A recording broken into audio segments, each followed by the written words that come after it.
Hello and welcome to another video by Rick Miracle Me in my series Freemasonry and Satanism. I've been continuing reading this book. I read this book in its entirety probably 10 years ago before I was making videos.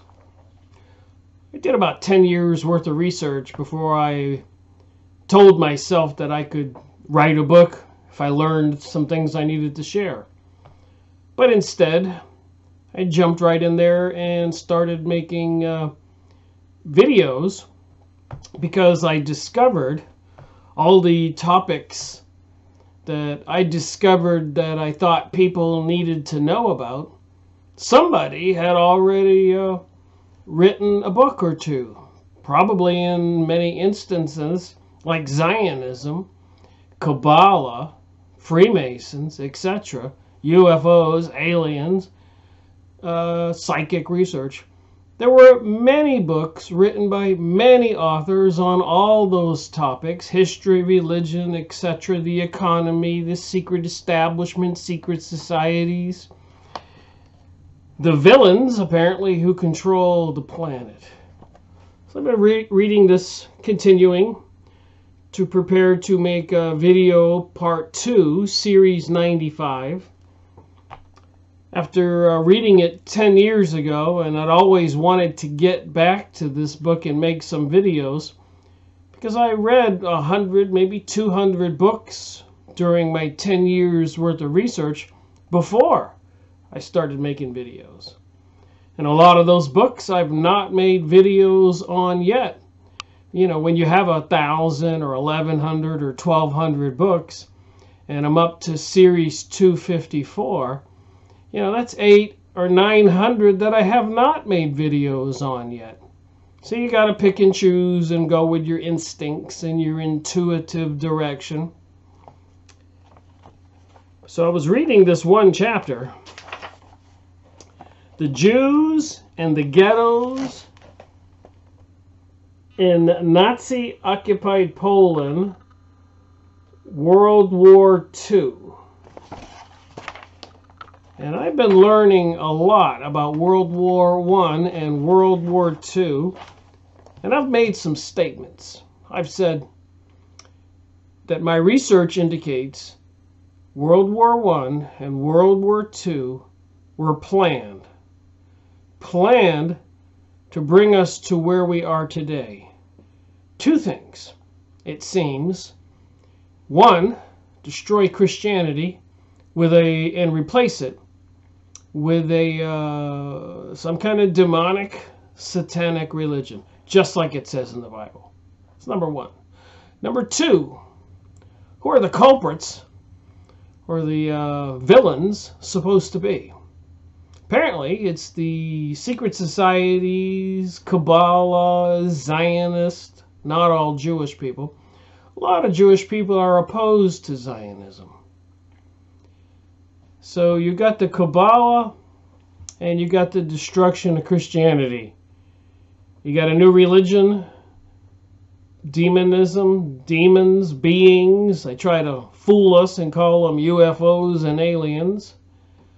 But apparently, according to my research, there was life on Earth prior to the Great Flood. Obviously, even the monuments all over the planet indicate there was an advanced civilization before this one. So how many years since the Great Flood?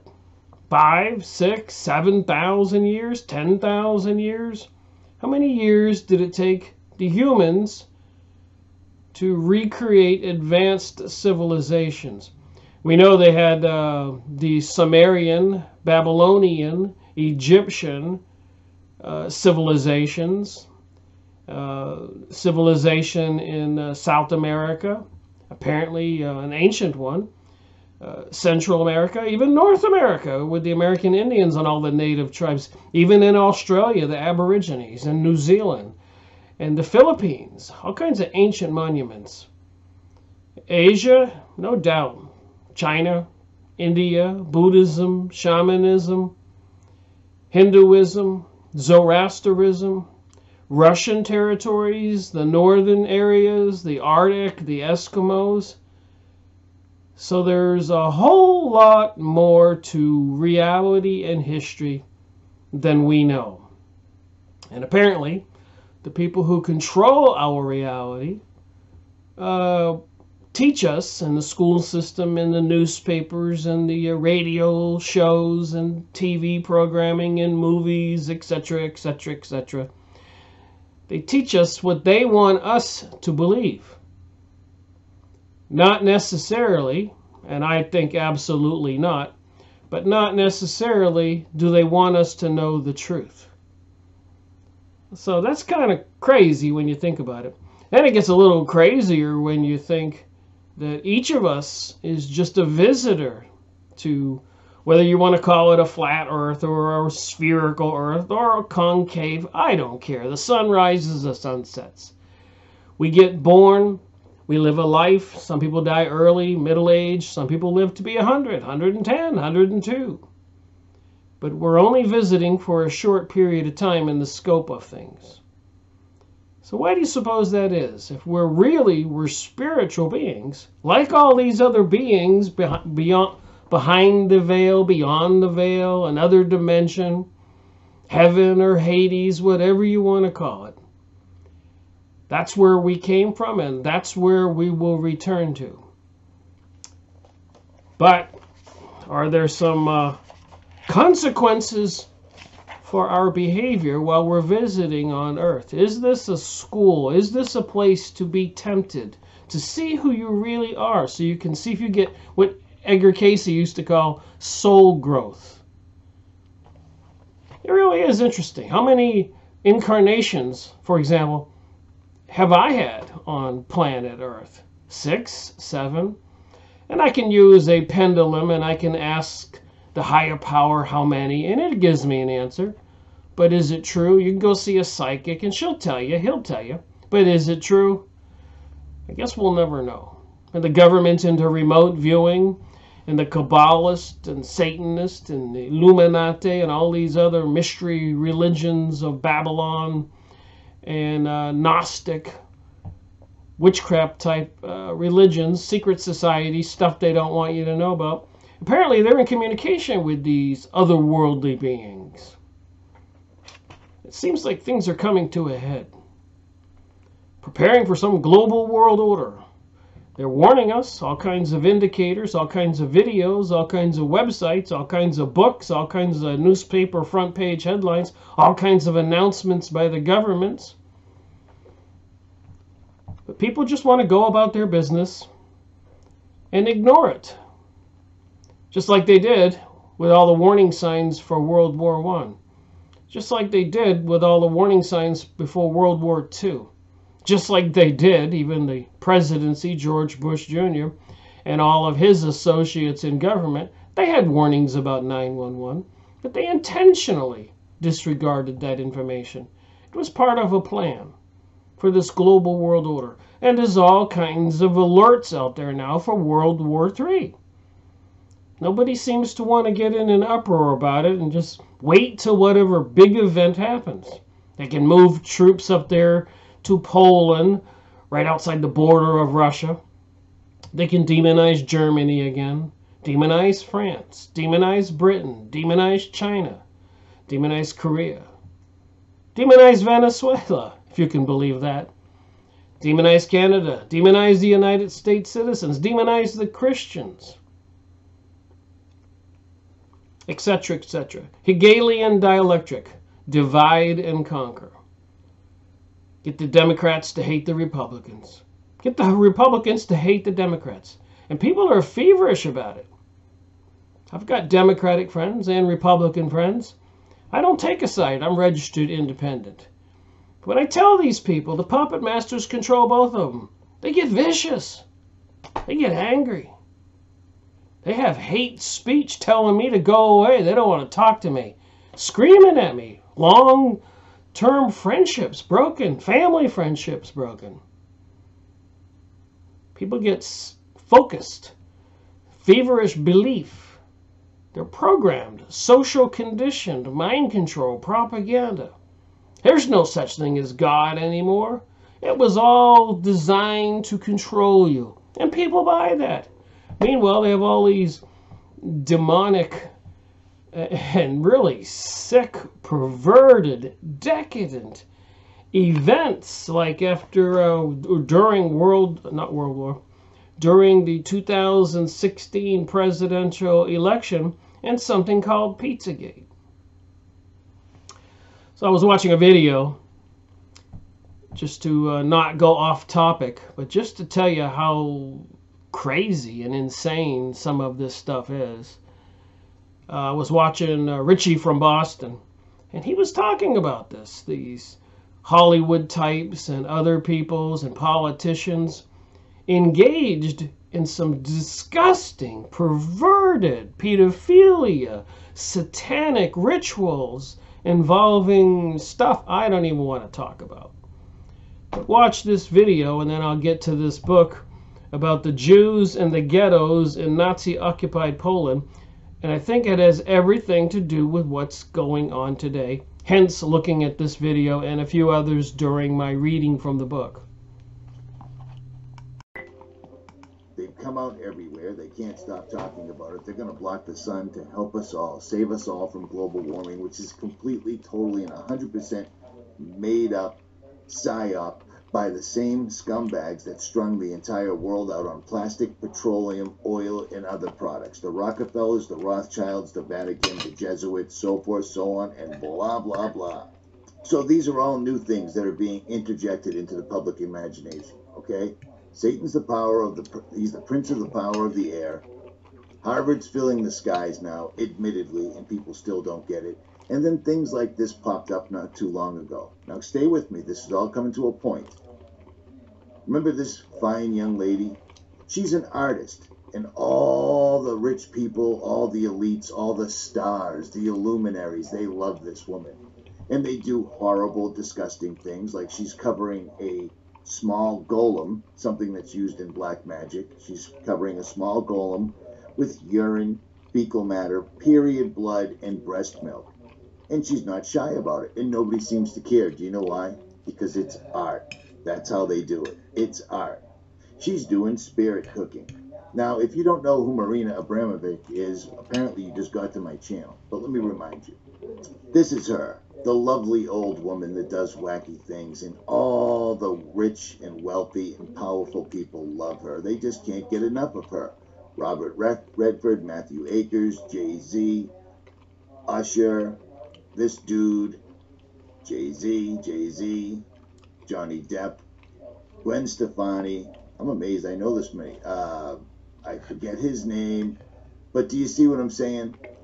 This woman, all these people just can't get enough. They can't wait to sit down and intertwine their hair. They can't wait to sit down and do wacky, creepy, crazy things with this woman who's painting walls with poop, pee,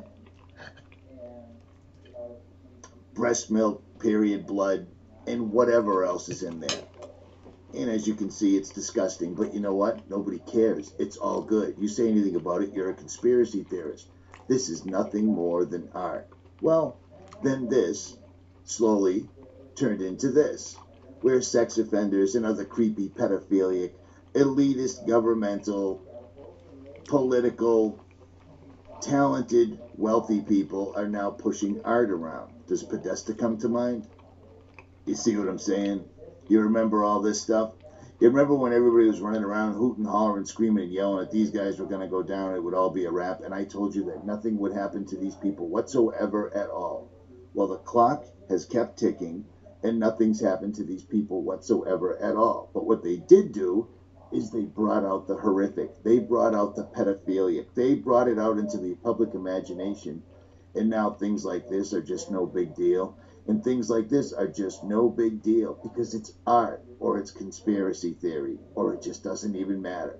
But we just keep moving on, and Hollywood's now turning their artistic, satanic, pedophilic, cannibal parties for everyone. These people. So his little clip told me a lot.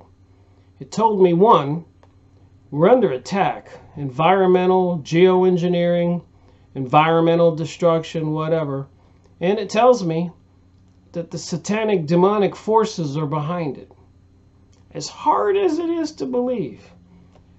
I've been doing this research since 2005, and if you'd have told me 5 years after me reading books that this was the case, I'd have thought you were nuts. If you'd have told me this was the case after 10 years of research, I'd have said, I don't know, but it doesn't seem likely. It's too crazy.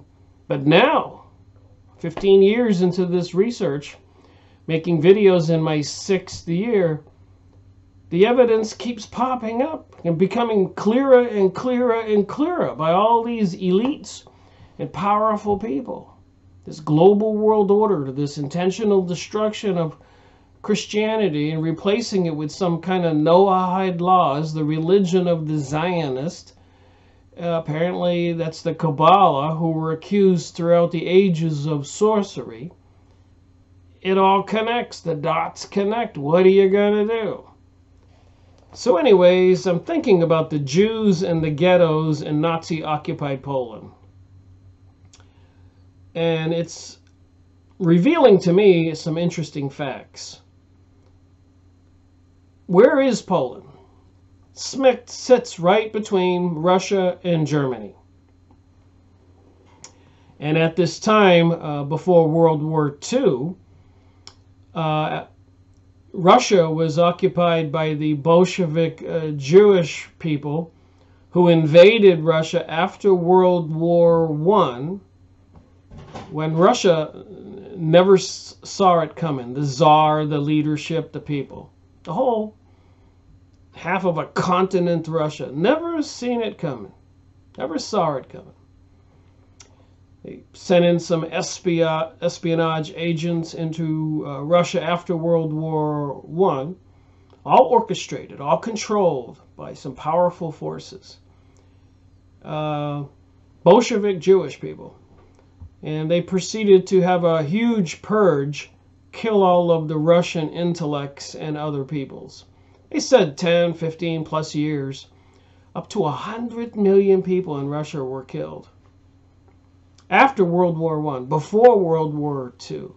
So these forces controlled Russia during World War II. And Germany was controlled by the Hitler regime, the Nationalist Party, which apparently had financiers from the elite banksters.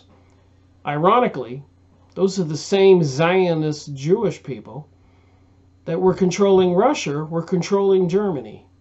And they're into the secret mystery religions, the Thule Society, Vril Society, Black Nobility, Zionism, Kabbalism, Freemasons, Illuminati, Club of Rome, Bohemian Grove, Knights of Malta, Knights of Columbus, Club of Rome, and so many more. So when you realize that this was a big chess game, and that Poland had a huge Jewish population prior to World War I, and even in between World War I and World War II, and during World War II, there seemed to be a huge effort to relocate a lot of the Jewish people in Poland while they were purchasing land in Palestine and in the Middle East. There was a plan. And it's even mentioned in this material I'm going to read. All these things I've been saying after all my research, and I read a book like this, and I get vindicated. I said, it says it right here. By an intermediary, a party that was a Polish lieutenant, kind of a spy, trying to assist all of the Jews in Poland who were being rounded up and relocated for the effort to relocate them to the Middle East. So you had the Germans trying to round them up and relocate them, and you had the Russian communists trying to do the same thing. And we always think that the Germans and the Russians and America and Britain were opposed to each other in Germany, But it seems to me, the more I research, they were all working towards the same goal, at least at the higher level, the puppet master level. So anyways, this Polish lieutenant starts this chapter 7. I entered the Warsaw ghetto through the Elektrorana gate and was struck by the number of well-dressed and relaxed Jewish inhabitants in the ghetto. So way back then, the Jews preferred not to live amongst the Polish people. And even in other areas, they preferred not to mingle with other people. And they congregated into communities that were called ghettos. Apparently, they were the poorest areas. Apparently, their focus was accumulating money and not trying to beautify or enhance their living environment. Apparently, according to what I'm reading, that was a second concern. Their highest concern was more about their religion and their wealth. And they did not want to associate with non-Jewish people. Some of them tried to integrate with the non-Jewish people, and they were severely punished by the high-level organizers, Zionist Jewish people. So this was an intense effort to continue to keep the Jewish race separate from the rest of us on the planet. And that's detailed over and over and over again, but they don't want you to talk about it or admit it. Or they'll accuse you of being an anti-Semite, which is ridiculous anyways, because, you know, a good portion of the Jews have been trying to expose this. If it's anything, it's anti-Satanism, anti-Luciferianism, anti-demonism. Another surprise was the well-stocked shops, so much at variance with the conditions in Polish towns. So here you are during World War II in the ghetto in Poland. The shops were well-stocked, but the Polish towns were not. The Polish people's communities in Poland. Now I understood why Jews preferred to live in ghettos.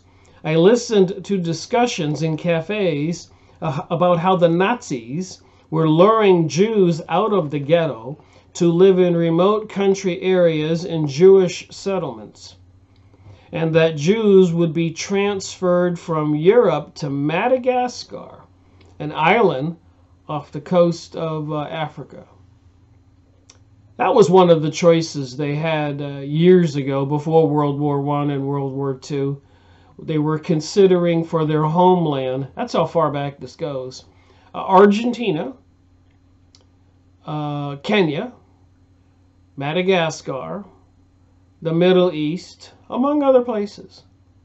Did you know that? That's how long this has been happening. I thought I would get well acquainted with conditions before I contacted the Judenrat. So that was an interesting word to find in this book, a Judenrat. Apparently, some high-level Jewish people were the intermediary between the Jewish communities, the peoples, and the Nazi governments and other governments. It's like the Jews had their own police. And apparently, they were very evil police, best word to use. Marching along Zammerhofer Street towards the Judenrat offices. Again, Juden would be Jew, and these police that controlled the Jewish communities were called Judenrat, R-A-T. I thought that was kind of weird, but after I learned more about it, it made sense to me. They were rats. I met my military academy colleague whose parents lived in Nowoliki Street, the ghetto's center. There was gossip that they should sell the house and move out of the ghetto because soon all non-Jews would be evicted.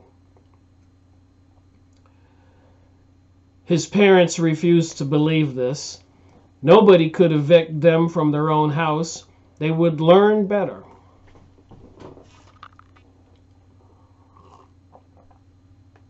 So you got World War II going on, and they were trying to depopulate Poland of Jewish people. Did you know that?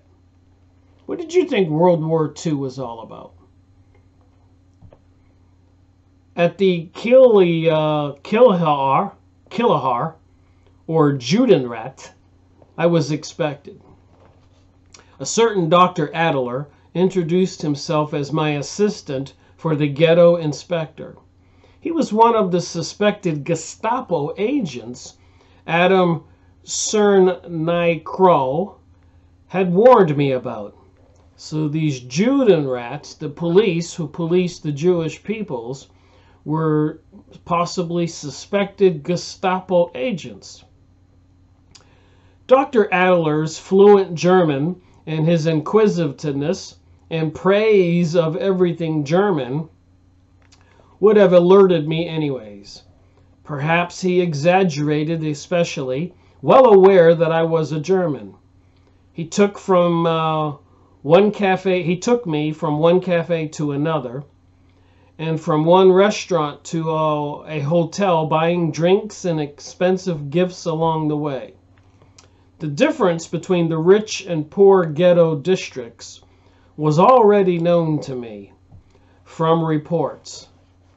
But to see this affluence was still a great surprise. The well-dressed, buxom waitresses would have been a credit to the best pre-war Polish restaurants.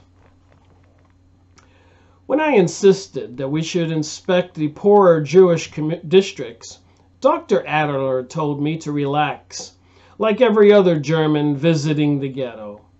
We would enjoy the good wine and food, while later he would take me to a hotel, which was better than all the best of French brothels.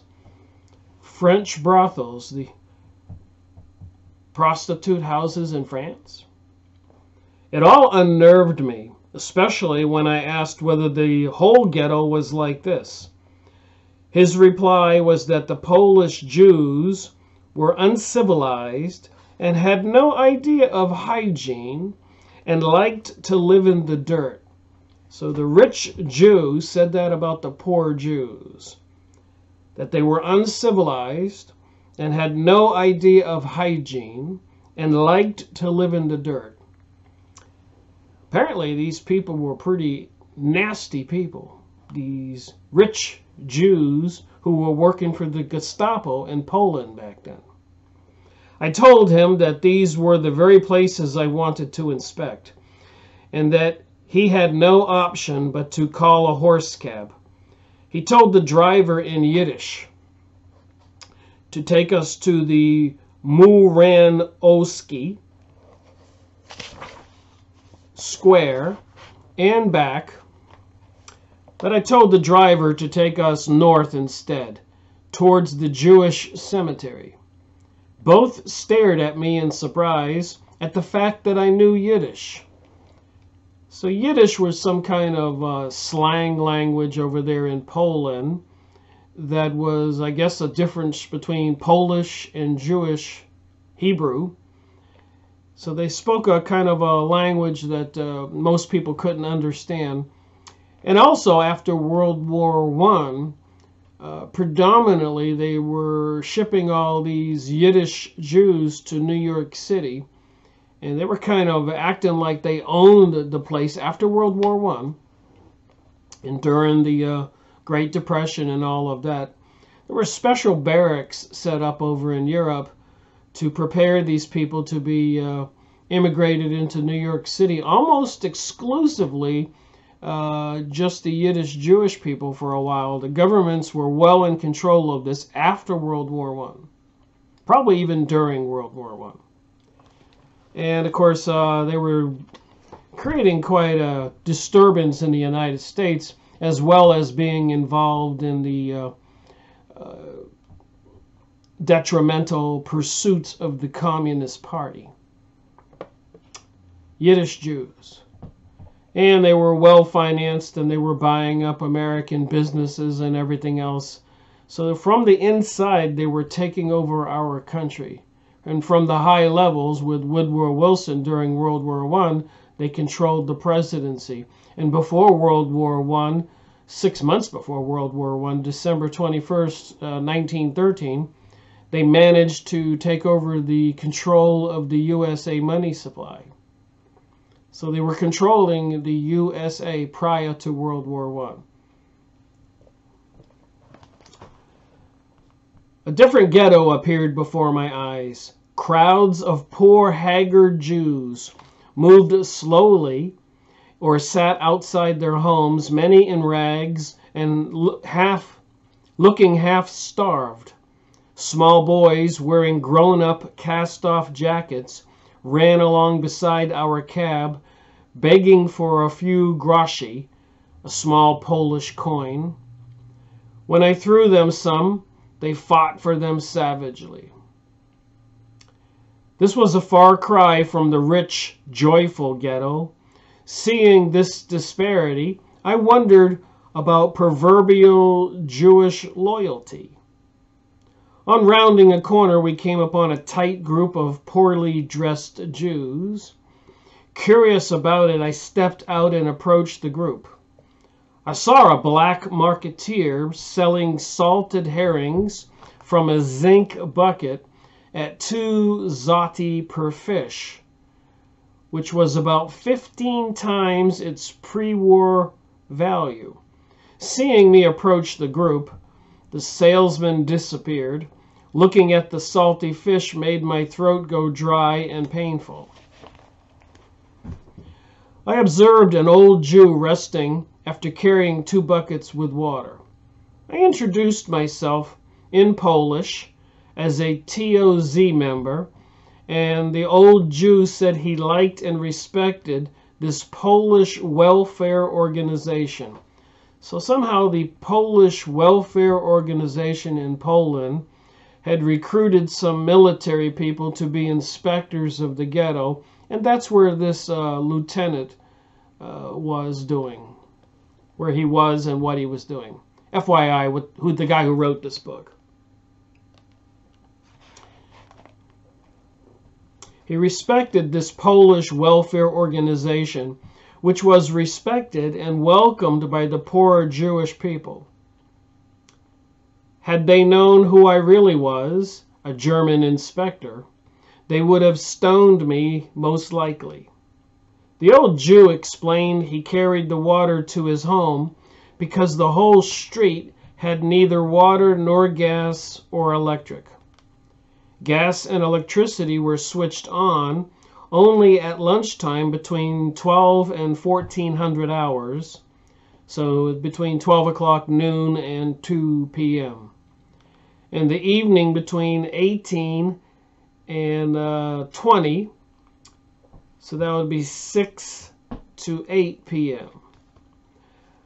I invited myself to their home. In 2 bedrooms, a dining room, and a kitchen, I found 16 people. Old Jews and small children lay on the floor, on loose straw or on smelly mattresses.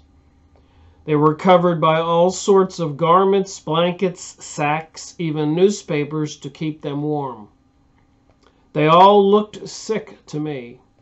I checked the taps. Indeed, there was no water, gas, or electricity. Asked about food rations, they said the Judenrat, the Jewish police organization, policing the Jewish communities, the ghettos, issued ration books only to those that worked. And workers shared those rations with the rest of the family. I was uncertain whether they told me the truth, because I knew for certain that German authorities allocated food rations for everybody in the ghetto. The rations were small and insufficient, but every ghetto inhabitant was entitled to a ration card. My admiration for Adam Dziurski, the Judenrat chairman, lost some of its gloss. So he wasn't approving of this German inspector. I'm not quite sure why he wound up working for the Polish welfare organization as a sort of inspector and a spy into the activities. He had some kind of affiliation to being Jewish, if I remember correctly. I was taken to another home and found similar conditions. A belligerent Jew cursed the Judenrat as inhuman and corrupt, accusing them of selling ration cards to rich Jews. So the Judenrats, the police that policed the Jewish people for the Gestapo, for the authorities in Poland, whoever, they were selecting Jewish people to control the Jewish people. Apparently they weren't very nice, and they were taking everything for themselves. And a lot of the lower level poor Jewish people were aware of it. Judenrat. Also, no rich Jews were allocated any Jewish refugees brought by the Nazis into the Warsaw Ghetto. All poor refugees were forced into the poor Jewish districts, causing incredible overcrowding, while the rich had nearly empty houses for themselves. So the rich Jews had nearly empty, huge houses for themselves. Other Jews began arriving, and the talk livened up. I asked about Adam Dziurski. Some praised him, and others said he was a crook, as were all the other Judenrat officials. Because while Polish Jews could not speak German, they could not complain to the German authorities. And the Judenrat and the OD, that would be the Judenrat officials, took full advantage of the Orthodox Jews. Now this is what I've been saying all along about World War II, probably during World War I. In the Jewish societies, there's something called Orthodox Jews. You call them old-fashioned Jews, following the old religion, the Old Testament. Then there's another type of Jewish people called Reformed Jews. They don't want to pay attention to all the God's old laws, the Orthodox. Reformed. They have a new type of a religion. Apparently it's Kabbalistic. And apparently these Kabbalistic Zionist elitists who want to control the world had opposition coming from the Orthodox Jews, the religious, pious, God-fearing, believing Jews. So in the Jewish camp there was two powers, the Orthodox and the Reformed. And the Reformed, I guess, believed they didn't have to pay attention to the old religious laws. And apparently the Reformed Jews are part of the Kabbalah, Zionist, globalist, elitist, Illuminati, secret societies, wealthy, rich Jews, and they were using the poor Jews as pawns in a game. And quite horrifically, if I remember correctly here, and what I'm going to read in this book today. But during World War II, I said that, yes, there were a lot of Jews who were killed, and I believe it was the Reformed Jews who belonged to the organization, all these cults and Kabbalah organizations, Zionist organizations, and lived in high places in the United States and in Britain, all over the world, and had plans for a global world order. They had to dispose of the Orthodox Jews because the Orthodox Jews opposed Zionism. So one would be, to me, God-fearing people, the Orthodox Jews, and the other would be Reformed, liberal if you want to call them that, progressives into an alternate religion, Kabbalah, Synagogue of Satan maybe, Luciferianism. I believe there is a separation, and I believe the Reformed Jews had to have a hand in disposing of the Orthodox Jews who opposed their pursuit for a global world order. controlling the banks and presidents and leaders with bribery and blackmail and so much more. Just to kind of an explanation. So it says here, the Judenrat took full advantage of the Orthodox Jews. And the Judenrats were actually rats and were keeping all the ration cards and selling them and were living large. FYI. So if you're going to be anti-Semitic and you wanted to just say it applies to Jewish people, does it apply to God-fearing Jewish people as well as to those who oppose them, the satanic worshiping Jewish people? Obviously, two opposing camps. And even in the Christian religion, you have the different factions, the Methodist, the Baptist, the Protestant, the Catholic, etc. And a lot of people who turn away from Christianity and decide to be New Age or atheist or join the Church of Satan and all these other organizations. So we have the evil forces even in the Christian world and the good forces. And apparently in the Jewish world, they had the good forces and the evil forces. And I suspect even in the Islamic, the Muslim world, Arabs, they've got good and evil forces. And in the Buddhist religion, I'm sure there are evil forces and there are good forces, as well as in the Hindu and Zoroaster and all the other shamanic tribes all over the world. There is good and there is evil. The discerning thing and the question we need to ask ourselves is which and which are we? Which do we choose to be? The evil world or the good world? Serving self or serving others? Selfishness or charity, caring about people? Anyways, moving on. And I've been saying this for years, that there is a difference between the Jews that probably were killed in Germany and the ones that were the elites working for the Gestapo, at the same time working for the leadership of Russia, at the same time working and controlling Britain and America and many other countries. They had a big plan, and apparently it involves some kind of satanic forces and controlling all the advanced technologies we have today, and behind the pursuit for a global world order and the destruction of patriotism and nationalism, those philosophies and beliefs, trying to say that people who are patriotic or nationalistic or, can be white supremacist or haters or whatever. You need to be a globalist, i.e. the same as communist, with these evil elites in charge. Make no mistake. It never gets better for a country after these people have brought about a revolution or even winning a war. It's always worse. FYI. A young mother holding a baby in her arms complained that converts, here we go, vindication for what I've been saying. Converts, people who joined the Polish people and decided to turn away from Judaism, and mixed marriages were persecuted by other Jews, were refused ration cards during a war now, were being rounded up for the heaviest work, prison slaves, where their children were refused entry into Jewish schools and parents were banned from attending synagogues.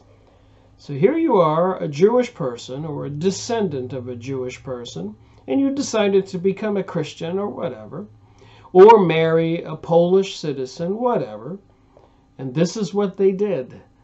They were a young mother holding a baby in her arms complained that converts, mixed marriages, were persecuted by other Jews and were refused ration cards and were being rounded up for the heaviest work, while their children were refused entry into Jewish schools and parents were banned from attending synagogues.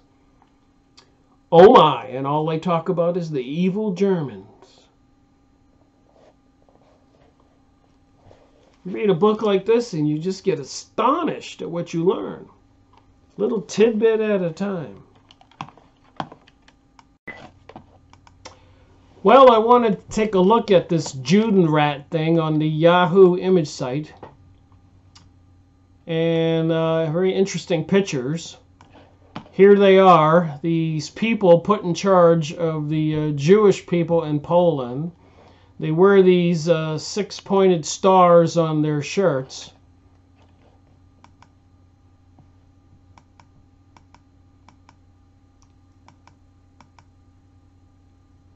So I guess they felt important running the show. The Judenrat members at Krakow, Poland. Judenrat. Making decisions, living large, while the poor Jews were suffering. Judenrat. In charge of the poor Jews. You can go on Yahoo image site and click the links and learn about this. But in Poland, between Soviet Communist Russia and Germany, Nazis during World War II were these people who were put in charge of the poor Jewish people.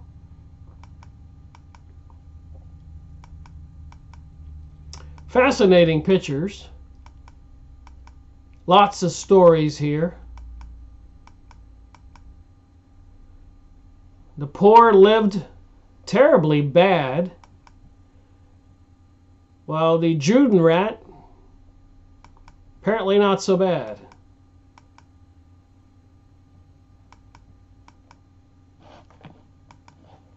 There's a German military officer, I guess. Soldier.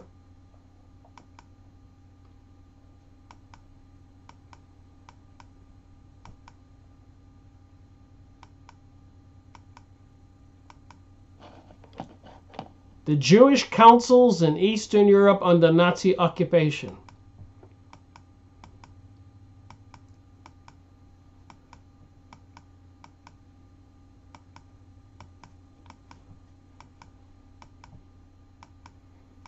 You can click the links off to the right and get this story on this. But it's fascinating reading this book.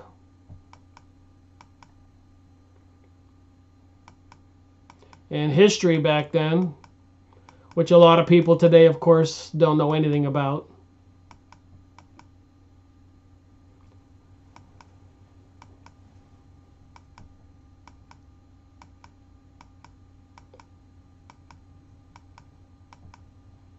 Looks like a bunch of people being hung here. Los Angeles Museum of the Holocaust. So I guess the Judenrat were working for the Gestapo. Look at this old picture. So you can look Judenrat up on Yahoo Images and get a look at these pictures.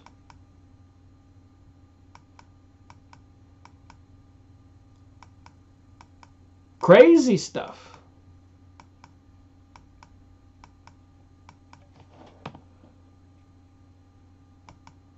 Back to the book. So that was a short video about the Judenrat pictures on Yahoo image site. You can go look at those. Interesting what really went on. Another convert told me that they and mixed marriages were hated and victimized by the Jewish community.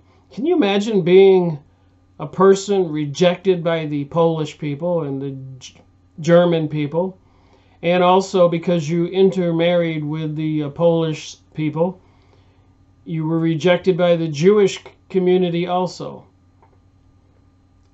His family had been evicted from their own home by the Jewish police. So the Jewish police, the Judenrats, were also treating the people who had intermarried rather terribly bad. And 2 Jewish police families had moved into their home. So these Jewish people who were put in charge, the Judenrat, were evicting mixed marriage Jews from their homes and taking over their homes. there's an irony to this. You know, the globalists today, 2019, March 27th, they're calling us haters if we want to continue our societies and traditions and customs, and if they want everybody to be a global citizen. But it seems like they're acting contrary to that back then. And of course, even in Israel today, if you're not Jewish, you're not going to immigrate there. There is a double standard. Mixed marriages and converts were told to leave the ghetto for Aryan Warsaw. They were being herded into special labor camps where workers were kept by the Judenrat or the Germans for when they required slave labor. So if you were a convert or you were mixed marriage, Jewish with the Polish, Christian or whatever, you wound up as slave labor. They told me hair-raising stories of Jewish police atrocities and corruption. It sounded as if the OD were more hated than the Nazis. They said that several converts and mixed marriages had committed suicide because they were unable to endure their own Jewish persecution. On returning to the cab, I asked the doctor whether he knew in what conditions the poorer Jews lived, that it was a breeding ground for typhus and other diseases because they could not wash, were cold and underfed. Their homes were not aired because of the cold weather, and their bodies looked ulcerated. Dr. Adler said Polish Jews liked that way of life. Guess I wouldn't want him to be my doctor. Dr. Adler said Polish Jews liked that way of life. I asked why the overcrowding was here, when in eastern part of the ghetto, rich Jews had plenty of spacious and empty rooms. He shrugged. He said I should go to the Judenrat chairman with this. Judging by his hostility to me, I knew the nice drinks and meals and cafe visits were gone forever. The following day, I met the Warsaw Ghetto member leader, Lieutenant Zilch. He was an engineer by profession, just like his friend Adam Servon-Nokauf. I know I'm butchering these names. He was tall and had a nice smiling face and was nearly 20 years my senior. He agreed with my opinion that Dr. Adler, whom he kept on his list of Nazi agents, Lieutenant Zilch said that most of the German-speaking Jews, usually Zionist, that's what it says here, most of the German-speaking Jews, usually Zionist, and Zionism is in the news right now, big time. Israel, they're trying to get the government of the United States to enforce the Noahide laws as the religious laws of the land. Apparently, they do not believe Jesus was the Savior. And I've been saying this all along, between the Freemasons, Illuminati, secret societies, and all these other things, World War I, World War II, 9/11, they are all anti-Christian. And of course they would be. Even in the Bible, Jesus Christ overturned the money changers' table and said, "Ye are of your father Satan." And in Revelation 2.9, 3.9, it says, "Jews who call themselves Jews but are not, but are of the synagogue of Satan." And in many other places, they clearly tell us there is a difference between people who believe in Jesus and Jesus' teachings and his discussion about the synagogue of Satan entities, the fallen angels, demons, whatever you want to call them. So there is an opposition here. That's why we see those symbols and those people into those rituals, like that Richie from Boston video I showed at the beginning of this video. That's what's behind all of this. Usually Zionists were vultures serving the Nazis and feeding off the starving Orthodox Jews. So these Zionist Jews, as it says in this book by this officer, were serving the Nazis and feeding off the Orthodox Jews. He warned me not to expect spectacular results because patriotism is alien to the Jewish nature unless there is money in it.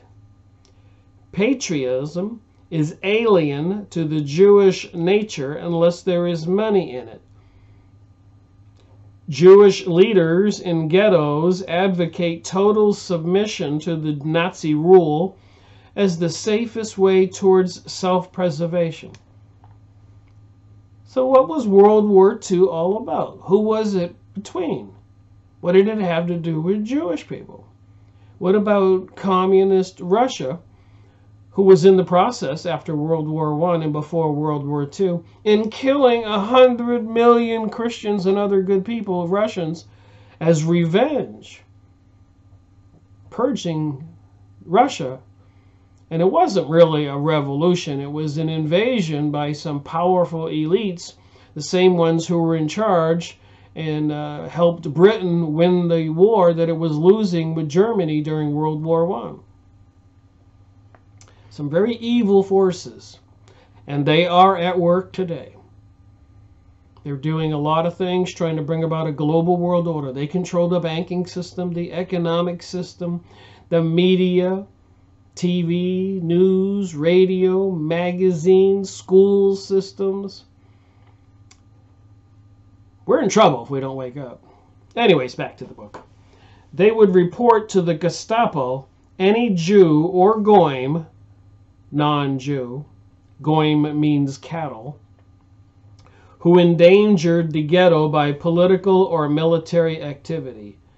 So the Jewish leaders, the Judenrats, or the Zionist Jews, would report to the Gestapo any Jew or Goyim. So these elite Zionist Jewish people would turn in the other Orthodox Jews or Goyim, non-Jew, who endangered the ghetto by political or military activity during World War II. A lot went on that a lot of people have no idea about. Lieutenant Zilch assured me that he would do his patriotic duty to Poland and his Jewish race because he regarded himself as Pole as much as Jew. And again, in many countries all over the world in the past 50, 60 years, they had to incite hatred towards the Jews, create artificially anti-Semitism to get the Jews to move to Israel to populate the Middle East, called the Aliyah movement. I've showed the pictures. It's been going on for almost 200 years. They are serious, dead serious. After receiving his military reports, I instructed him to concentrate on training only his existing 21 men as future section, squad, and platoon leaders. They would be trained in handling all kinds of weapons, which I would deliver. At the next stage, they would be trained in sabotage, as explosive experts, as liquidation squads. So they were training the Jewish resistors in Poland to also be part of a liquidation squad. So they talk about the Germans so-called gassing all kinds of Jews. They didn't talk about Jews being trained to be liquidation squads. And in all facets of armed and unarmed combat. So there was a war going on. Very complicated situation. Poland, communist Russia, off towards the east, and off towards the west, national Germany, being attacked by Britain and all the allies in America, France. Special instructors would be available. According to Lieutenant Zilch, they had already started training with Samuel Ziegenbaum as the Bund leader, who was shamelessly denounced to the Gestapo by a rabbi and had to flee. So the Jewish resistor was training, and he was shamelessly denounced to the Gestapo by a rabbi. That would be a Jewish rabbi. And had to flee abroad in January. He went to the USA and Great Britain to secure help for the Polish Jews. Reporting about conditions, Lieutenant Zilch condemned Jews for their prejudice against converts and mixed marriages, making their lives unbearable in the ghetto. And believe me, nothing has changed. The Jews do not want to intermarry today. And isn't that interesting? The Illuminati, the elite that control our world, they also don't marry outside of their groups. They interbreed. I wonder how that's working out for them intellectually. How many of them are a little bit mentally disturbed, interbreeding with each other, all these wealthy elite family members. The persecution of Jews by Jews forced the persecuted to form a Christian union as a self-protecting body. They had restored a bombed synagogue and had held services there and taught their children the Jewish faith.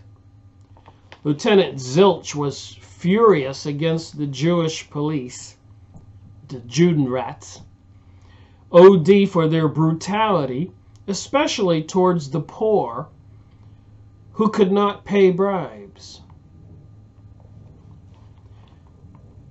The self-styled Colonel Sternowski and his lieutenants Lietken and Frostenberg, Cohn, Summerlin were like vultures and made money ruthlessly.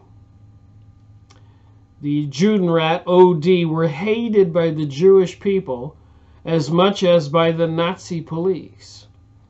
Many were more brutal than the Nazis and used their heavy truncheons, their clubs, at the slightest excuse.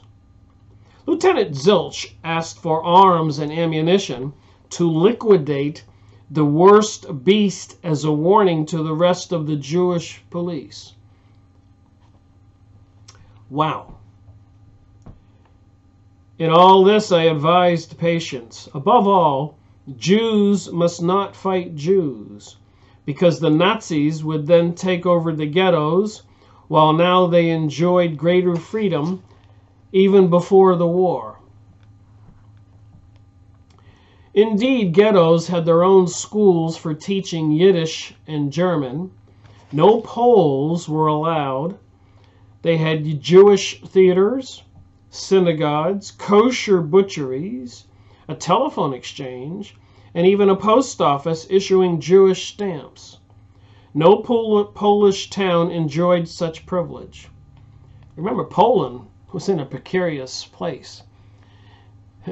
On its eastern border was, of course, the entire gigantic Bolshevik communist Russia, who was slaughtering 100 million people between World War I and World War II. And on its western border was Germany and the other countries that were with Germany fighting the Allies. Germany did not want World War II. But we'll get into that on another video. We've talked about it in the past. Also, ghetto Jews were allowed to send letters abroad to their association in Berlin, the Bund der Deutschen Juden. Lieutenant Zilch said that this was due to the heavy bribes being paid to influential Nazis, but that what would happen when the gold and foreign currency ran out. He said that the best off were doctors and nurses, and the Jewish hospitals were overstaffed because the personnel enjoyed extra food rations and privileges and were exempt from any other work. So this investigator or inspector working undercover says, my next call was to Lodz, the second largest city in Poland, with over 600,000 inhabitants, including 180,000 Jews. It was the Polish textile center, which the German incorporated into Germany proper at Wardengu. The overcrowding in the Lodz ghettos was severe, worse than the Warsaw ghetto. I saw Polish families being evicted from their homes along one street to extend the ghetto. The food rationing system seemed to have broken down. The Jewish people had ration books but no rations. The Judenrat, the Jewish police, was a purely administrative authority because law and order were maintained by the German police and the Gestapo. There were no Jewish police in any of the Wardengu ghettos. The Judenrat chairman, Romkowski, enjoyed a bad reputation. Jews accused him of working hand in glove with the Germans against the Jewish people. And with the ghetto commissioner, Herr Bibro, I watched Jewish women paying for purchases with pieces of jewelry. So if you wanted to get some groceries, you better have some jewelry. I guess it was life day by day. World War II, Poland. A lot of us watch all those war movies, but do we really know what went on? And now they're talking about World War III.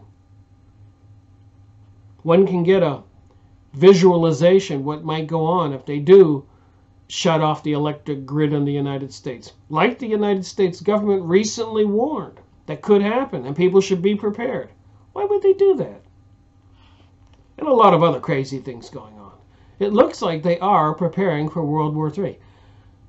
I think if you go back and check the old newspapers prior to World War I and the books and World War II, and you look at all the indicators in all those articles, and if you look at the newspaper articles today and all the happenings going on, you'll have to admit it certainly looks like they're preparing for World War III.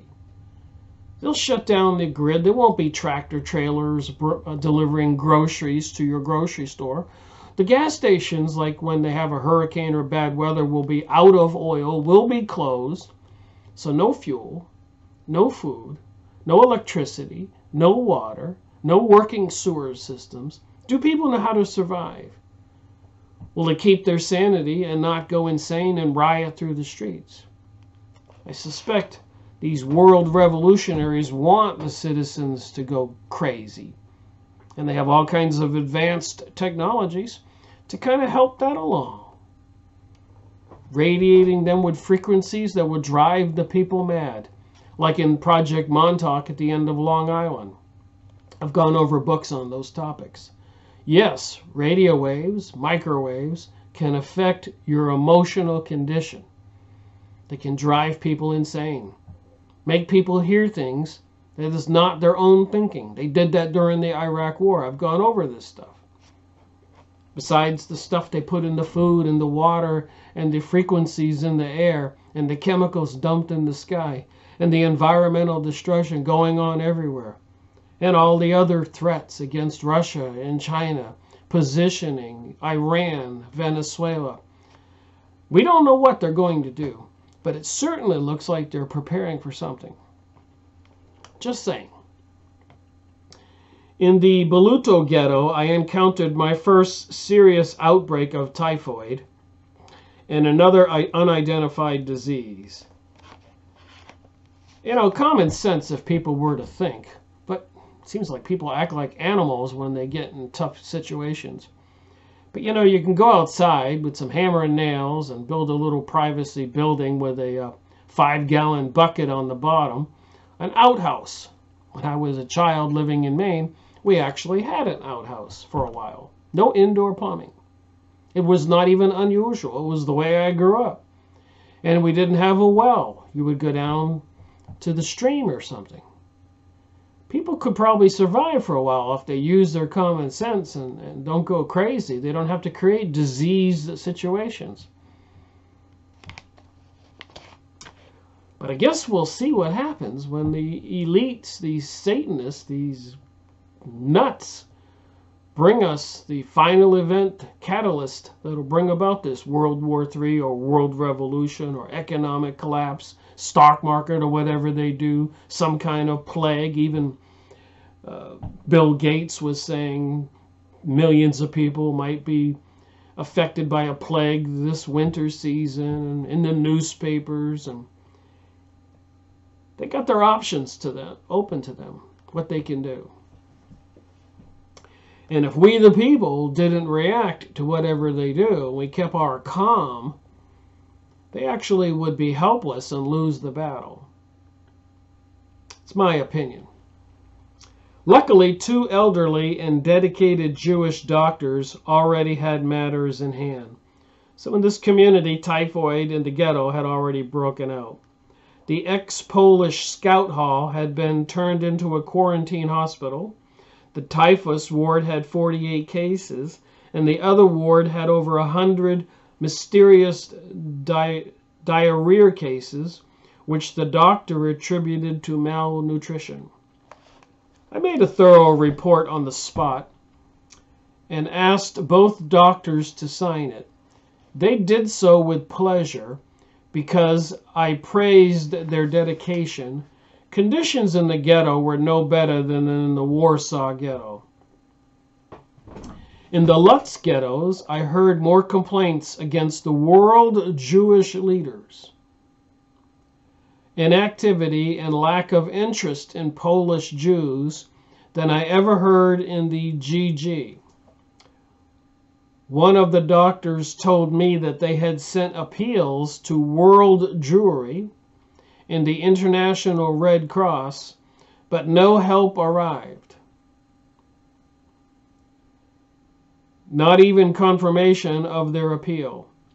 Next, I began searching for the address of the ghetto military leader, a name received from the Lutz delegate.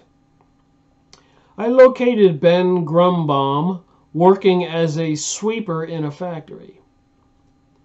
The moment we identified ourselves by the agreed code, he began pouring out obscenities against Rom Kalinowski, the Judenrat chairman, and some Zionists. So the Jews in Poland were not happy with the Judenrat police and the Zionists. And the Zionists seem to be dictating control here in the United States today. I had another little video here I'll show you right now. Again, I think it's Richie from Boston. But apparently, Benjamin Netanyahu, Israel, is controlling the USA. And these videos I show you, please, you're only getting a minute or something. But pause your video watching me and write down the title of that video and go watch it in its entirety to get the whole picture. But apparently, even with the new shekel, the Jewish coin, with President Donald Trump's head on it, tells us everything. And then later, me learning that President Donald Trump, before he was president, was studying the Kabbalah, had a Kabbalah teacher, and Kabbalists were accused of sorcery, part of this mystery religion, synagogue of Satan. And apparently he was knighted into one of the Masonic organizations. And his ex-wife wrote a book on Kabbalism, and his picture's on a coin with King Solomon's temple. And apparently the Israeli government is advising or coercing our government to pass legislation making any discussion of Zionism or these things going on involving Israel, Judaism, as an anti-Semitic hate speech, and also trying to get the president and the government of the USA to start enforcing these Noahide laws. It promises to be an interesting future, and it doesn't look like it's very far away. But see this little clip. I also appreciate the fact that the United States gives Israel the full backing to defend ourselves against Iranian aggression. I want to use this opportunity and say that we will continue to take action as needed against the attempts of Iran to entrench itself militarily with dangerous weapons in Syria. There is no limitation to our freedom of action, and we appreciate very much the fact that the United States backs up our actions as we do them.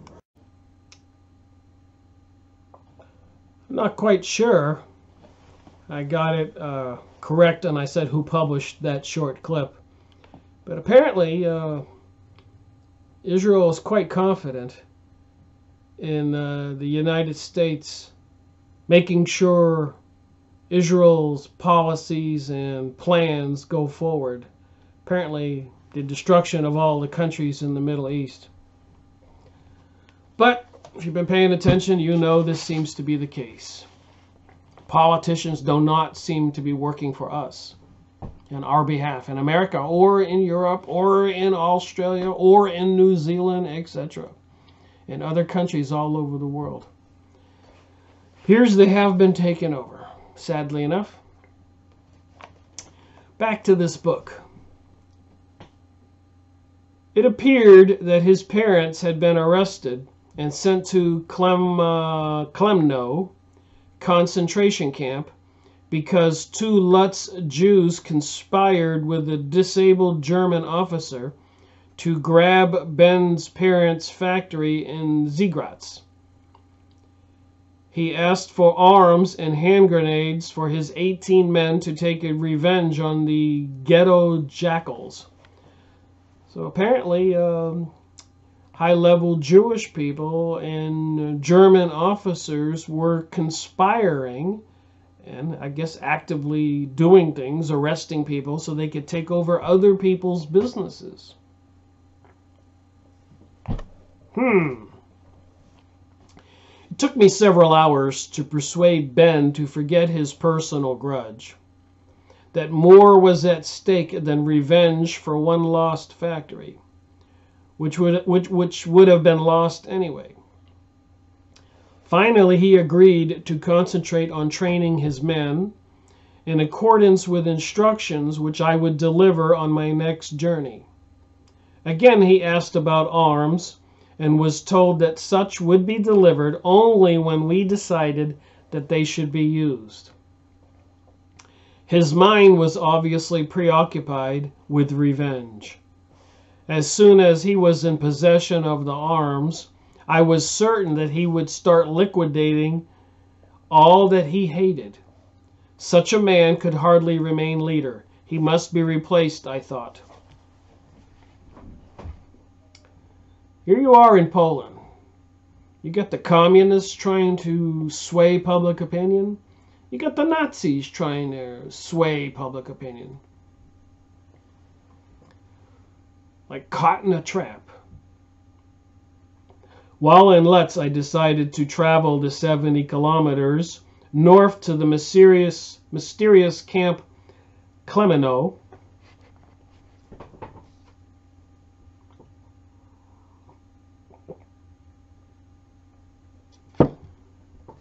The resistance had received reports describing this camp as something sinister because hundreds of prisoners were taken there and not one was ever seen leaving the camp, nor did any prisoner ever write from there.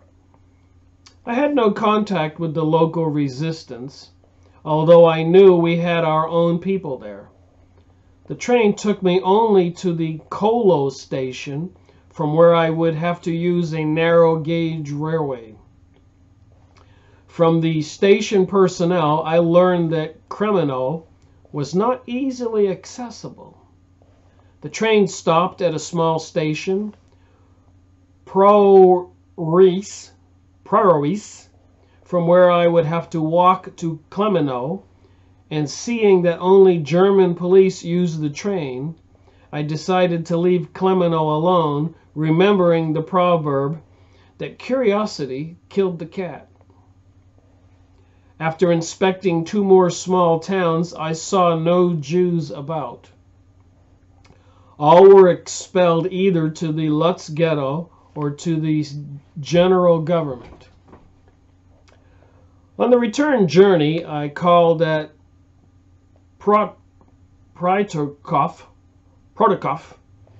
the town where the first ghetto was isolated in October 1940. Protokov was the first town to assemble Jewish people from the neighborhood. For its size, the town was formed a large ghetto of about 20,000 Jews. The Rakov forest was used as an execution place for hostile Jews and Poles. It was a war. Hostile Jews and Poles were executed. Conditions in the ghetto were not as bad as Lutz, but were still bad.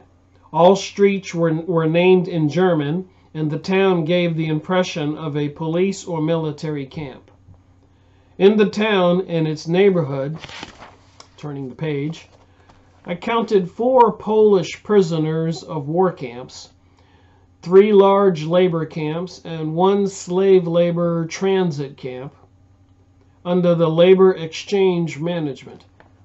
Makes you wonder what kind of organizations they got planned if they do crash the world economic system and turn off the electricity and bring us martial law. So it's interesting to read about some of the ways they did it during World War II in Poland. My secret call to Protokov, military leader, almost ended in disaster. Having located the name of the leader given me by the Lutz delegate, I entered the tailoring business and asked for the managing director, MD. The eldest of 3 Jews present came, and I asked for a pair of golf trousers, or pumpy in Polish, which was the agreed recognition code. Seeing his dumb expression, I quickly switched my cover as a black marketeer and asked would he like black market cloth. While I talked, I noticed the youngest of the 3 shaking his head gently while not looking at me directly. Back to the book. My phone was ringing. I thought it was a physical disability and felt sorry for him. The older Jew began asking personal questions, which I refused to answer. Oh boy, seems like he's in trouble. Leading me outside, they talked while one of them left in a hurry. The youngest Jew, the one with the shaking head, whispered that I must run at once, for it was he I should have contacted, not his father, who was working hand in glove with the local police. Oh my. He whispered that I must at once run through the shop, into the yard, and then through the back way to the street, and may God help me further. I needed no further advice. I ran through the shop and picked out a nice overcoat on the way, discarding my own hat, thereby changing my appearance, and thus misleading my pursuers.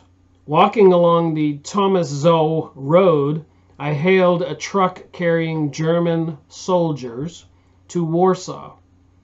My German papers allowed me to use all German transport, and I was welcomed by the officer. Luckily, I reached Kilice safely. Slasky was very pleased with my report and the first round of ghetto inspections. Ivan, the Soviet delegate, interested him most, and he advised me to concentrate my attention on him in future. He disclosed that our resistance leadership suspected that the Presidium was a Jewish-Soviet secret affair, and my present report had confirmed this. Now think about this. World War II. The United States had given Russia a blank check to all kinds of equipment from the United States to fight Germany. Meanwhile, prior to World War II, Britain had given Germany a blank check and helped them rearm. The irony? The same puppet masters controlled the Federal Reserve in the United States presidency, their leadership in Britain, probably the leadership in Germany, the Nazi regime, who were into the secret society, Thule Society, Vril Society, and also the leadership in Russia. All the high levels were all working together against the citizens, bringing us these wars for a purpose, this death and destruction. So it seems. The Polish people were caught in the trap.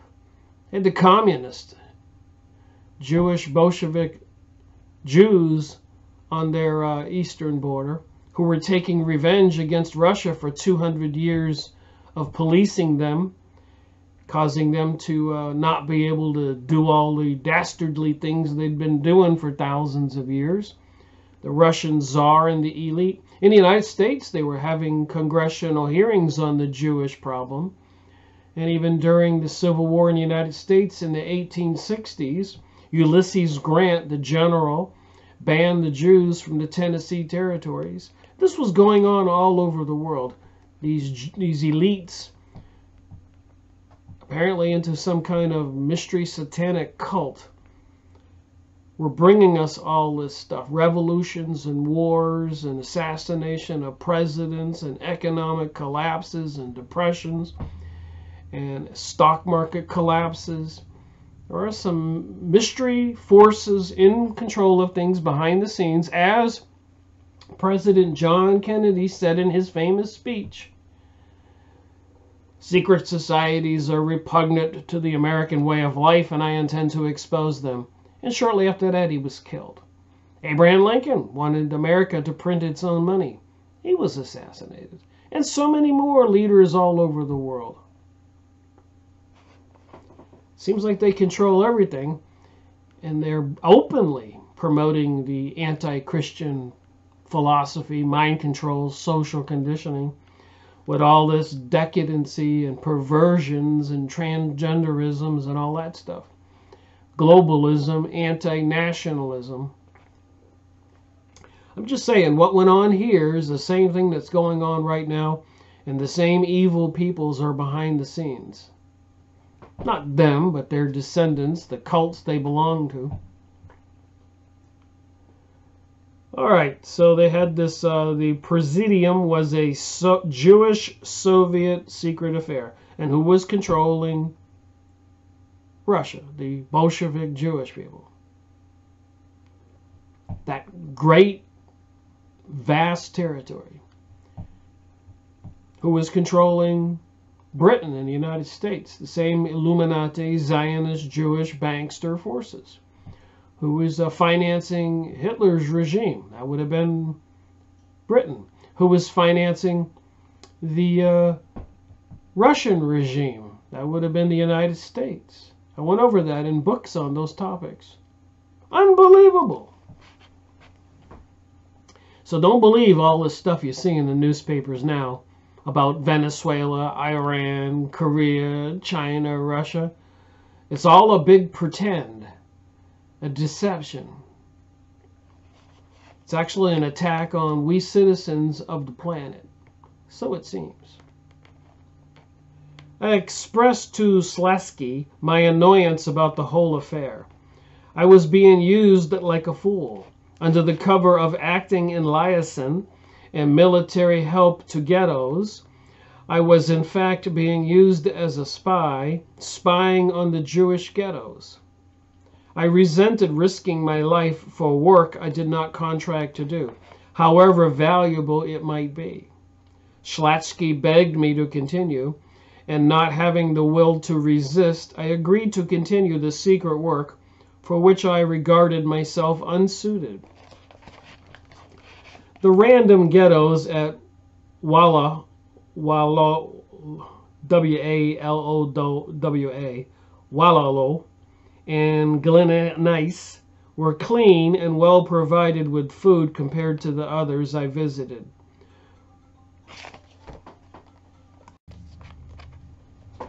It's interesting reading books like this, Freedom Fighter. You get all these little tidbits of information. It slowly kind of exposed the truth of things. So it says here,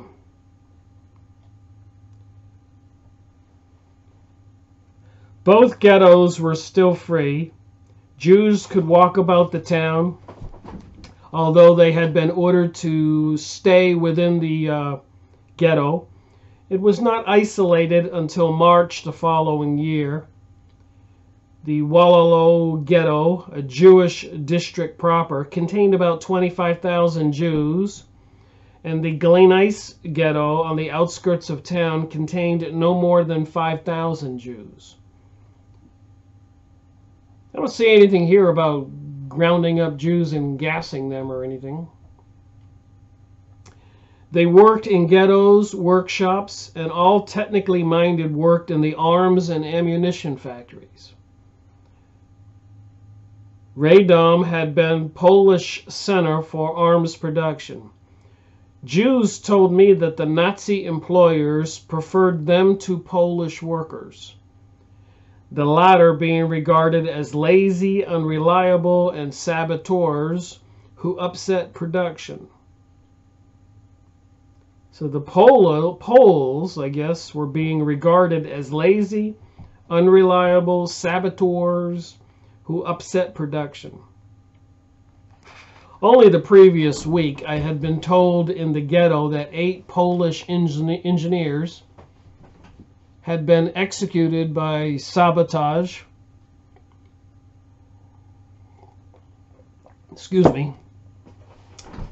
Executed for sabotage, and Jews employed in their places. The Radom ghetto military commander, Ted, worked at the Radom arms factory as an engineer. He told me plainly he wanted no part in the political or military conspiracy, but would help the Polish resistance with arms and ammunition, which he was able to steal from work. In his opinion, no conspiracy was possible without the ghetto, because Jews feared for their lives and for their families, especially since rabbis and elders condemned all those who were endangering other Jews by working against the Third Reich. He admitted having a few pistols and ammunition, which he was prepared to pass on to our military resistance.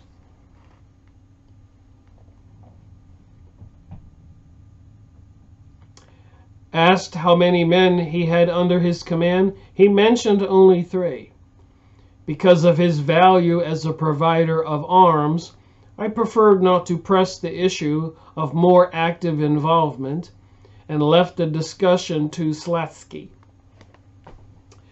Ted's wife proved more belligerent. She suggested I call on her uncle in Sosnowswich, Silesia, where he had organized a vast resistant army. As an ex-Austro-Hungarian colonel, he was an expert in fighting the Germans. I could hardly refrain from laughing. The Austro-Hungarian colonels I had been no good at the best of times. I could not even visualize one as a terrorist. But to humor her, I took the name and address and promised to call.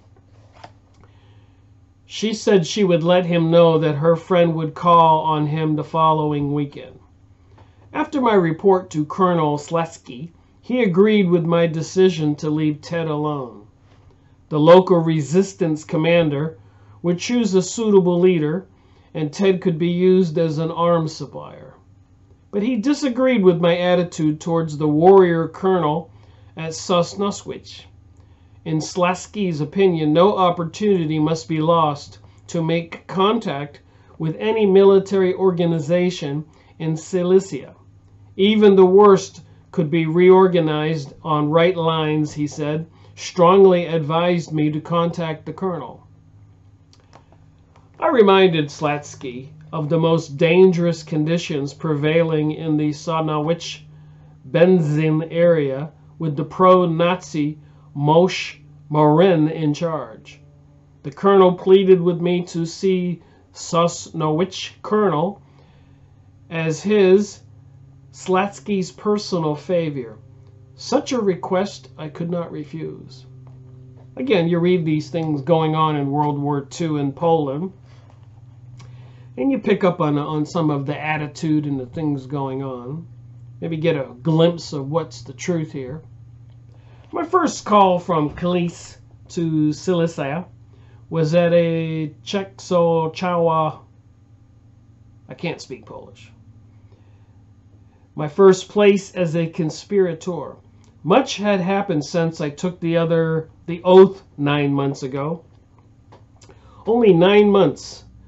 When I considered the past, it felt like ages.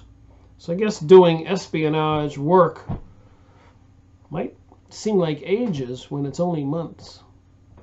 Live in danger consistently. As in Radom and Kalisz, the Czestochowa ghetto was living in reasonable peace, although the German authorities had begun forcing Jews to live in the eastern Jewish part of the town and advising Polish families to leave the Jewish sector. So the Germans were focusing on the Jewish people in Poland, knowing full well that it was Russia that was controlled by the Bolshevik Jewish people promoting worldwide communism. Also, let's not forget, Germany was winning World War I. Britain was losing. But some elites came up with an idea that Britain could win World War I if Britain would promise to give the Zionist Jews, the Palestinians, land in the Middle East. So they dropped flyers all over Germany during World War I, pamphlets, telling all the Jews that if you turn on Germany and support Britain and Zionism and the world Jewry, you'll get your homeland. And hence Germany lost the war. After the war, at the Versailles war trials, the Germans found out about the betrayal of the Jews who were living in Germany in peace and prospering, living in a land of a utopia, a Garden of Eden. They're a wonderful thing.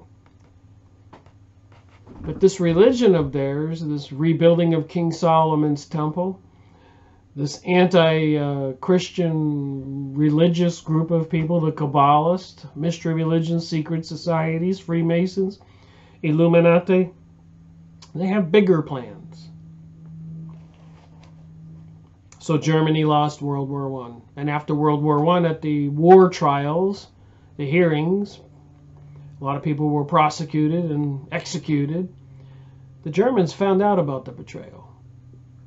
So what were the Germans to do during World War II, knowing that they were betrayed in World War I, and knowing that Russia was under the control of the Zionist, Bolshevik, world Jewish people? Russia, who was being completely financed by the United States of America.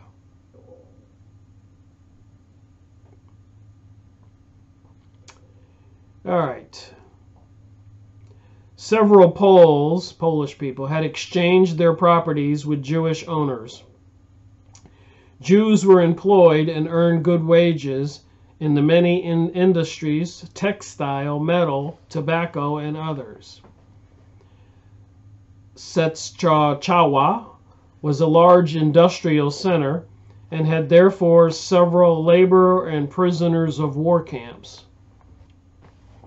While in Czestochowa, I felt a strong urge to call on my past superiors, Brezowa and Mariam, or rather Colonel Jarakowski and Captain Kolosinski.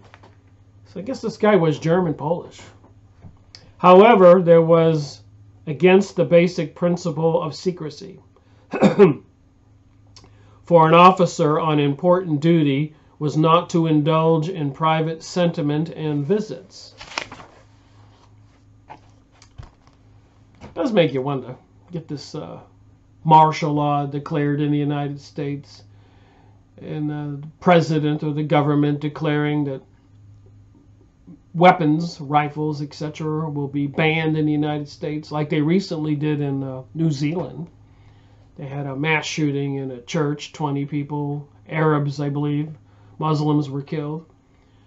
So for national security in New Zealand, all the citizens need to turn in their certain type of high-powered weapons. And all over the world, even in the United States, people are complimenting the New Zealand authorities on their action. And a lot of people are predicting they'll pull off some kind of mass shooting all over the United States. I think Christopher Green said that in one of his recent videos I was watching. He was talking a pretended script he would write for a movie. And then when they have this mass attack from all these cells in the United States, it will ban the weapons, and the people of the United States will not see it coming, will turn in their weapons, and the ones who will not turn in their weapons will be criminals, and they have all the surveillance beast computer systems in place. Be a fury of a war internal in the USA, probably in Europe and all over the world. Crazy, you think? So let me take a break and go look at my little stash of short clips and see if there's a good one appropriate to play at this time. And of course all of the AIPAC puppets in the house dutifully stood up and gave a boisterous round of applause. BDS, the Boycott, Divest, Sanction Movement. This is the international boycott movement that is trying to pressure Israel to stop its human rights abuses against the Palestinian people. Zionists claim that the boycotting of Israeli products over disagreement with Israel's harsh oppression of the Palestinians is actually a form of Jew hatred.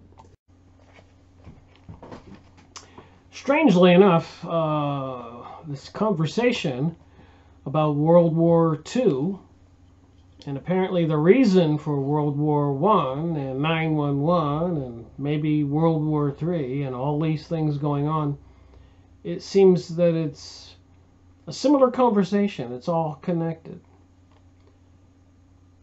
Page 66. I got a few more minutes to read from this book.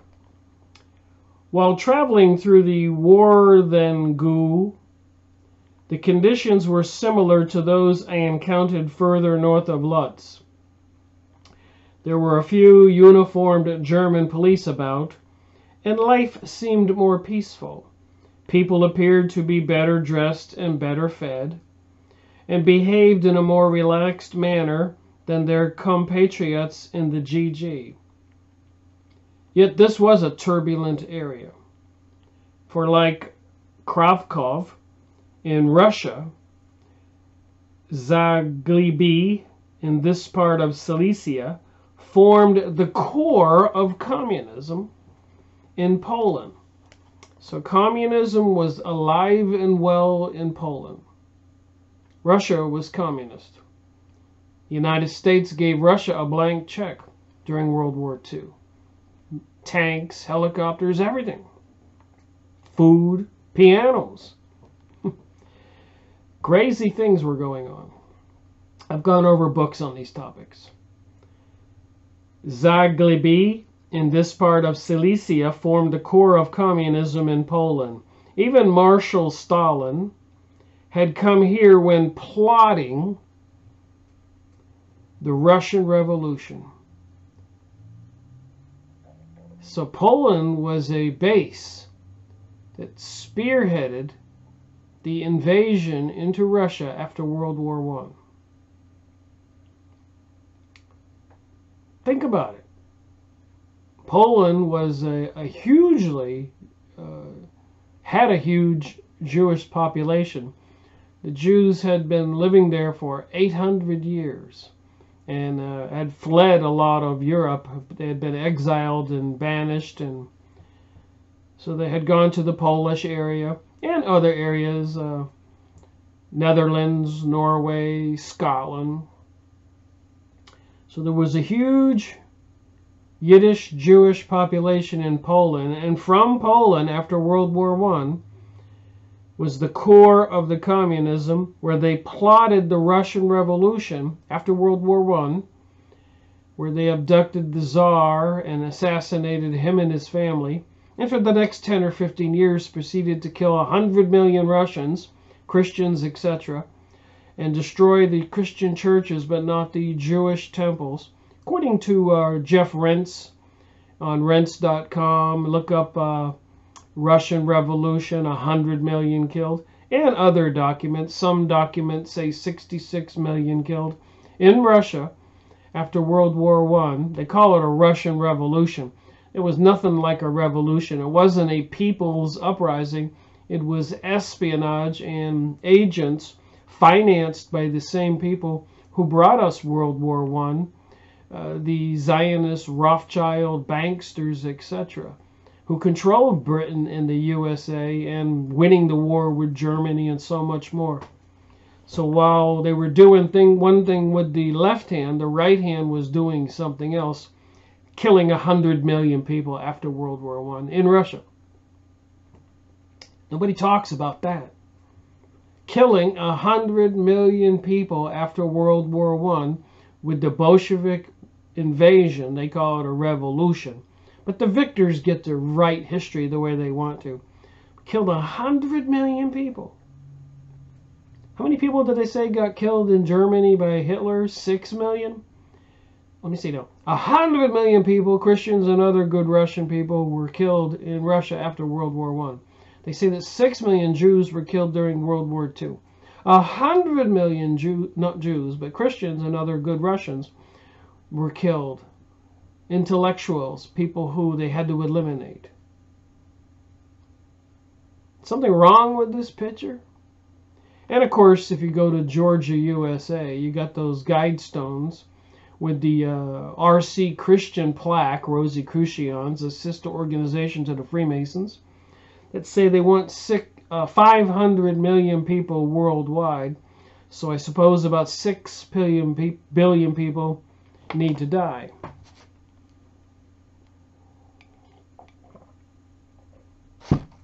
Crazy, you think? It could only be satanic. Some kind of demons from another world that hates humans, God's creation. But remember, I keep saying this, we're spiritual beings. We're in these human biological computer bodies for a short period of time. What's it all about? Guess that's a question a lot of people have been asking for thousands of years. Why are we here? What is it all for? From this area came the world-renowned Jewish communist spies.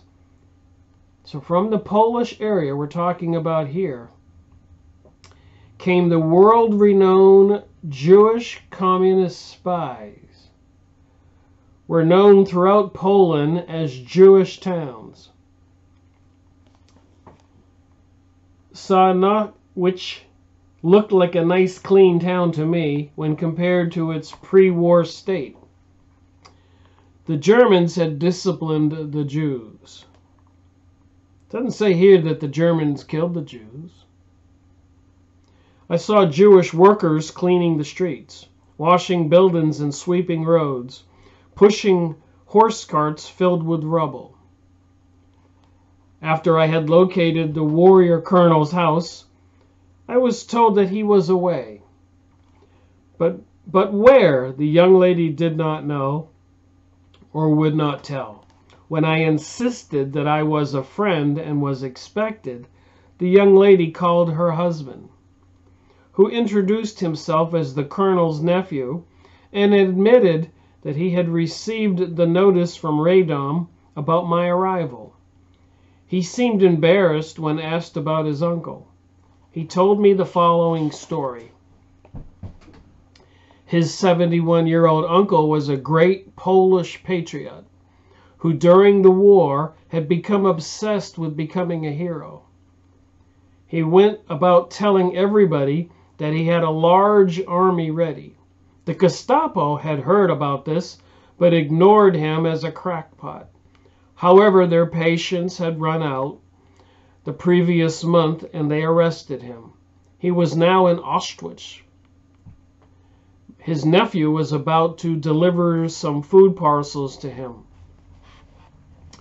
Working from the Wanderer Zetrella resettlement office under Moshe Marin, the young Jew had a car at his disposal, and he invited me to accompany him to Auschwitz. This suited me as I was supposed to call on Auschwitz anyways, and the journey would enable me to question the young man. The 40-odd kilometers between Sanowitz and Auschwitz, sure I'm saying these names wrong. We've all heard of Auschwitz. Passed quickly. The young man praised his superior, Moshe Marin, for having made life easy for all Cilician Jews. The Wanderer Zetrella resettled Cilician Jews to the general government, to special Jewish settlements in central and eastern Poland. The trouble was that Jews refused to leave their homes for backward Poland. Moshe Marin worked directly under the SS Colonel Eichmann of Berlin, where Merlin often traveled on business. When he was asked how many Jews had resettled the East, the young man could not say. He admitted that no sooner had some been sent east than they returned to Cilicia. Only a few had settled in the Norsko area. Certainly doesn't seem like a bunch of Germans out there just killing Jews. When asked about the German reaction to this Jewish obstinary, he said the Jews were fools, while the Germans were very angry that Jews refused to cooperate and leave Cilicia, which the Germans clearly wanted of all Jews. Nazi officials claimed that the only place for Jews was in the general government, and even those that went were preferred to live in the ghettos instead of the healthy forest. In healthy forest. The young Jew was obviously on the German side, which was of course a natural thing. So the Jew was on the German side, considering he had a good post with them. So where is the World War II German hatred of Jews here in this story? Freedom fighter. Then a dreadful thought entered my head. What if the invitation to accompany the young Jew to Auschwitz was a well-laid trap? Here I was, a supposedly important and clever resistance member, voluntarily riding into Gestapo claws at Auschwitz. What a bitter joke this would turn out to be. Every honest Jew and Pole dreaded and feared Moshe Marin, and here I was riding with his officer to an Auschwitz camp. However, it was too late to change my mind without raising suspicion.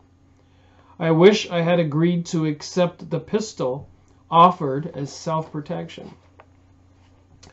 Auschwitz town, or Oświęcim in Polish, had not changed since I saw it as a boy carting raw hides with my older brother, who was a transport contractor carting hides for Jewish tanneries.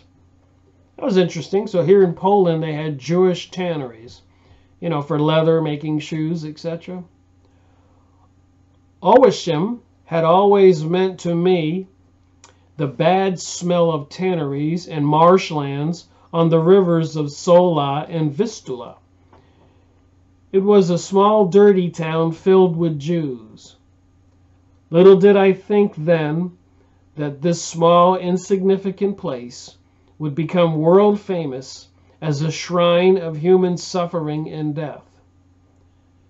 There was little to indicate this now, even when the ex-Polish artillery barracks had been used as a massive prison for Poles. So I think I'll stop there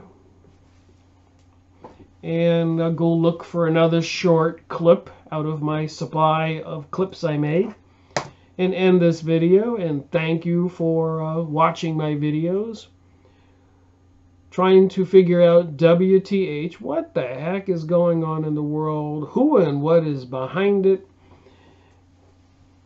Zionism seems to be a threat to mankind all over the planet, and it seems to be in cahoots with the Kabbalist and secret societies, i.e. Luciferianism and the Synagogue of Satan.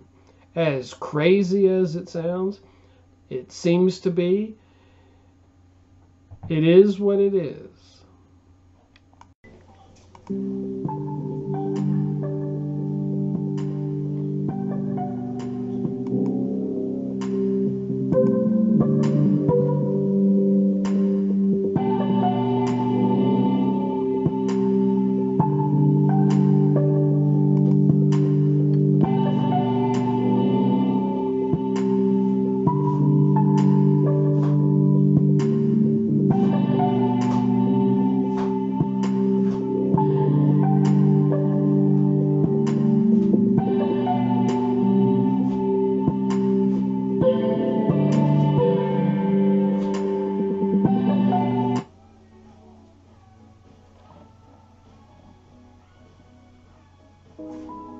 Donald Trump and Benjamin Netanyahu, they're closer than you think. They promote hate and sow fear of minorities and outsiders. They're bringing drugs, they're bringing crime, they're rapists. שלטון הימין בסכנה. המצביעים הערבים מגיעים בכמויות אדירות לקלפי. These are not angels, and we're not letting them into our country. אנחנו עוסקים במסתננים בלתי חוקיים, לא בפליטים. For 2 years, patriotic Americans have spoken out against Trump's attacks. Attacks on our neighbors. First thing I need is a wall. We're building the wall, bulletproof.